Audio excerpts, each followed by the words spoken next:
We said, you know, what are the big trends going on around the world, both in the developed countries and the developing countries? And we saw four. Health and wellness, which for us was around disinfecting and helping stop the spread of illness. The second was sustainability. The third, affordability, and the last one was diversity, or the changing demographics. And we sat back and asked the question, is our lineup of brands and the way we approach business really relevant against those trends?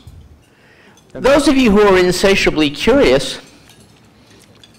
may be wondering why the chairman of the Sierra Club is introducing the CEO of Clorox. The simple answer would be that we have a partnership with Clorox. They approached us several years ago and they told us that they wanted sustainability to be one of the drivers of their future.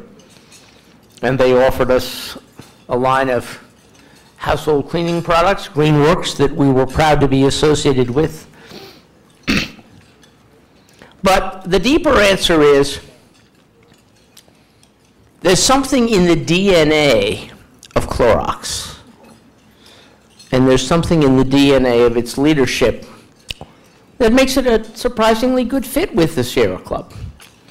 Now, you may think I'm being a Bay Area chauvinist, since I live in San Francisco and Clorox is headquartered in Oakland, and perhaps that's true. So please, Big Apple, forgive us.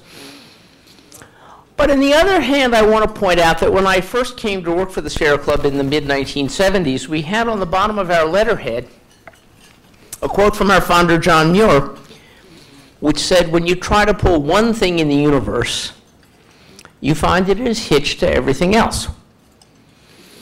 And when I first met our first honoree tonight, the CEO of Clorox, and I sat down and began to talk to him, his company makes a water filter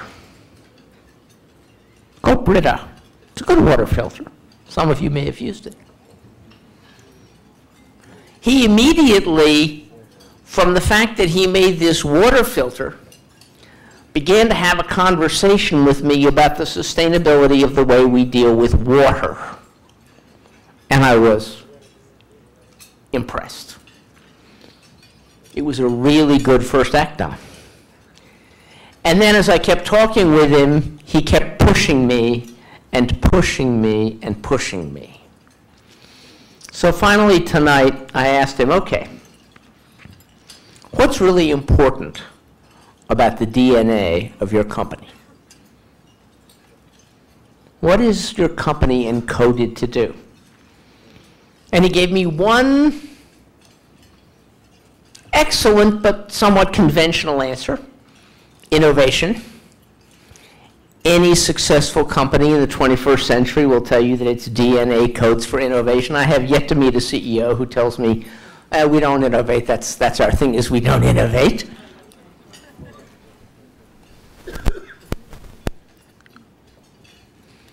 And then he said, insight. And he stopped me. And I had to ask him, okay, I know how you encode for innovation. I know the rules. How do you encode for insight? And he said, well, we bring people together who are asking the same kind of question in different places, and we make them work together. He said, we had people who were listening to customers, we had people who were listening to end users, we had people who were listening to the people who made products, and they weren't talking to each other, and we brought them together. And when he said that to me, I said, aha, this is about bringing people together. This is what John Muir, our founder, said about ecological thinking. So I'm proud tonight to introduce Don Knaus, the CEO of the Clorox Corporation, the man who I think, of all of the business leaders in America that I know, does the best job of acting on ecological thinking. Don, will you come up?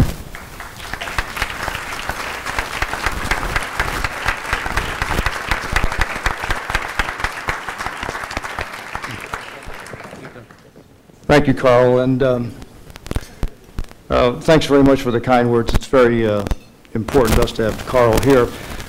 And obviously, thank you to the Foreign Policy Association. When I was thinking about my remarks tonight, I was reminded of a Big Apple story, actually, and that was of Mario Cuomo when Mario Cuomo was governor of New York. And he was speaking at an event much like this and didn't know what to say. So he went back to St. John's University to see his mentor, Father Flynn, and he said, "Father, what do you think they want to hear?" He said, "Well, Mario, what I would do if I were you is I would think of yourself as the body at an old-fashioned Irish wake. They need you to have the event, but they don't expect you to say much." So I'll try and keep it brief. But this award is very important for us because social responsibility is at the core of our values at Clorox. And we have a number of values, but the foundational value is do the right thing. And that's what engages our thousands of people around the globe, that they believe we are doing the right thing. And about 3 years ago, when I started having these conversations with Carl, we stepped back and we said, you know, what are the big trends going on around the world, both in the developed countries and the developing countries? And we saw 4. Health and wellness, which for us was around disinfecting and helping stop the spread of illness. The second was sustainability. The third, affordability, and the last one was diversity, or the changing demographics. And we sat back and asked the question, is our lineup of brands and the way we approach business really relevant against those trends? And that question and that focus led us to forming relationships with organizations we had never talked to, like the Sierra Club, like Greenpeace. And that focus and those relationships led to, for example, the creation of GreenWorks, that line of natural cleaners that Carl talked about, that both he and I believe can mainstream natural cleaning by making it more affordable and more available for people. It led to the acquisition of Burt's Bees, a line of natural personal care products that use renewable resources. It led to a refocus on Brita to help not only give consumers a more affordable option to bottled water, but hopefully eliminate some of the 38 billion of those bottles that are landing up in landfills in this country alone.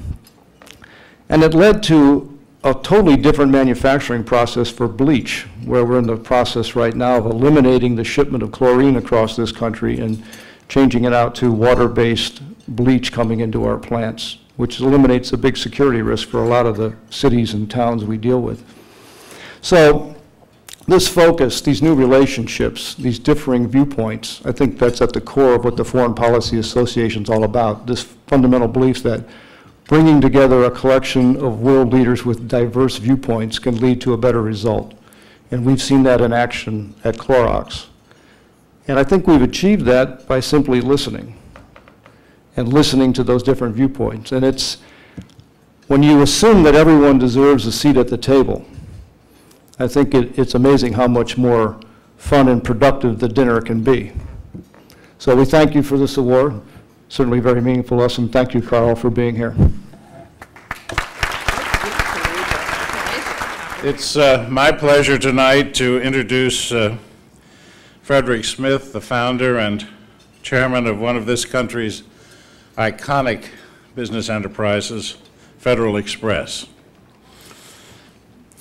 Fred founded the company some 40 years ago and has become ubiquitous, delivering 8 million shipments daily by 280,000 employees, using 80,000 vehicles and 660 airplanes, which incidentally is, I think, about double the size of the United Airlines fleet. And all of these go to some 220 countries and territories around the world. I dare say there is probably no one in this room who has not received a package or a letter or sent one that hasn't used Federal Express's services. And what a technological marvel it is. A couple of weeks ago, my wife gave me an iPad for my birthday. As I anxiously awaited the arrival of its delivery, I would steal down to our den, go on the computer, and track its progress. From, the pickup in Shenzhen to Hong Kong, then to Anchorage, Alaska, then to Memphis, where I was a little afraid because of the flooding and so on, it was going to get stuck. But then to our house at the appointed hour.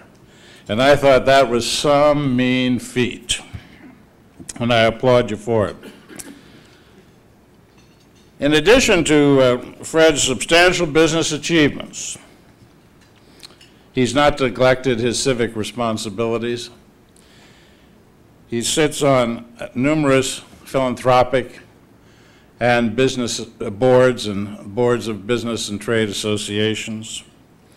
And it's a great pleasure on behalf of the Foreign Policy Association to award to Frederick Smith and to Federal Express the Foreign Policy Association Corporate Responsibility Service Award. And Fred, I would ask you to come up now to receive the award.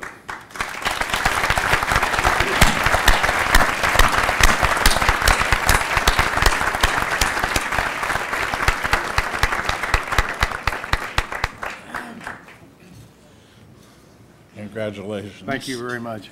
The citation reads, FedEx demonstrates daily that we live in a world defined by the bonds that connect us and not by the borders that divide us. Mr. Frederick W. Smith, as the leader of FedEx Corp., has demonstrated his commitment to good corporate governance and good corporate citizenship in the communities around the world that FedEx serves. We congratulate you. Thank you very much.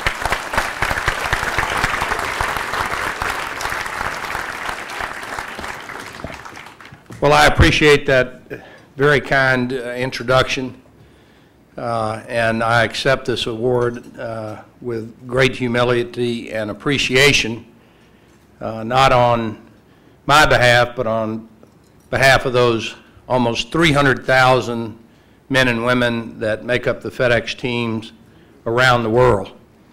I can assure you that we have a very unique vantage point on many of the issues that this venerable organization deals with on a routine basis.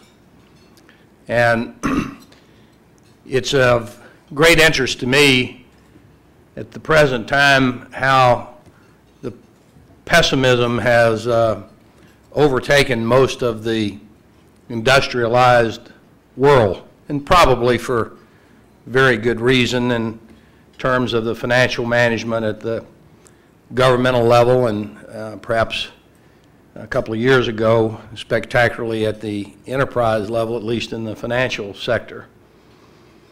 But when you have the window on the world that we do at FedEx every day, carrying these incredible advances in human technology and innovation around the globe, you can't help but have a bit more optimism than you see in the daily press. What's happened, as best I can tell, over the last 20 years is for the first time in human history, you have deployed a low-cost, standardized, visual, translative means of exchange in the form of the internet that connects any human being that has an iPad or an iPhone or a BlackBerry to any other human being in the world so equipped. And with that device or the bigger brother or sister in the form of a PC or a laptop, you can avail yourself of every type of good and service produced in the world. And the reality of the world today, because of, I think, America's leadership and willingness to open up its markets after World War II, first to rebuild Europe, devastated by the war, rebuilt in part with the Marshall Plan funds that our taxpayers provided, and then the rebuilding of Japan, and more recently the unprecedented miracle of taking over 500 million Chinese citizens out of the most abject poverty and giving them a reasonable lifestyle and opportunities that would have been inconceivable in that country just a few years before we started operating there 25 years ago. And as technology marches on and we continue to have the innovation and developments that we see on a daily basis, including today, if you saw on the news the first time a cell has actually been produced in the laboratory, life produced synthetically, the potential for further improvement in the human condition is far greater, in my opinion, than the difficult problems which we face, like the question of Korea and Iran and terrorism, which, while great, pale in comparison to the problems that were faced by the members of the Foreign Policy Association that were put up on the screen just a few moments ago during the big challenges of the Cold War, the Korean War, Vietnam, and World War II. So we very much enjoy being a facilitator of that improvement in the human condition. We try to make appropriate contributions in terms of sustainability. We've pioneered new vehicle technologies, including the first all-electric vehicles used in commercial service in the United States. We just introduced a couple of months ago. At the station not more than 3 miles from here, our FedEx Express operation is completely equipped with hybrid pickup and delivery vehicles, which we developed with the Eaton Corporation and the Environmental Defense Fund. Our new 777 airplanes, which ply the skies of the world, are significantly quieter, more fuel efficient than the airplanes that they're replacing. Numerous solar installations throughout the FedEx network now, and many, many examples of FedEx team members lending a hand to people who have had a difficult time of it, like the great tragedy in Haiti, the horrible earthquake in Chengdu in China last year, tsunami relief, on and on down the line. We have the capability and the resources to do that when called upon, and it's one of the things that we are most proud of in our organization as well. So I hope that gave you a little window on the activities of those 300,000 folks out there working every day to deliver these items for you. And as I said at the onset, we're deeply appreciative of this honor, and it's in their name that I accept it. Thank you.